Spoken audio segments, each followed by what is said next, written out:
Est-ce qu'on peut vraiment hériter des traumatismes de nos parents ou même de nos grands-parents?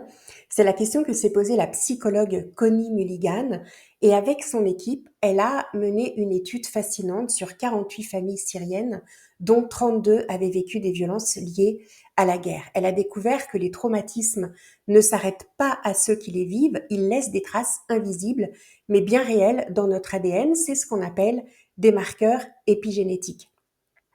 Et ces marques ne modifient pas les gènes eux-mêmes, mais influencent leur fonctionnement, notamment la quantité de protéines qu'ils vont produire.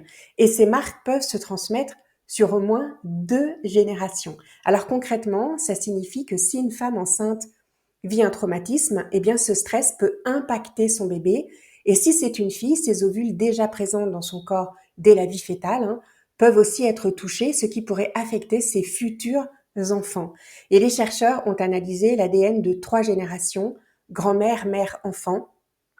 Et devinez quoi? Ils ont trouvé des modifications identiques dans 32 zones du génome, une vraie empreinte biologique du traumatisme, et ce n'est pas un cas isolé d'ailleurs, parce que d'autres études le confirment. Par exemple, après les attentats du 11 septembre 2001, de nombreuses femmes enceintes ont développé un stress post-traumatique, et 9 mois après l'accouchement, eh bien, leur bébé montrait déjà des signes d'anxiété anormale et bien plus fréquents que chez les enfants de mères non traumatisées.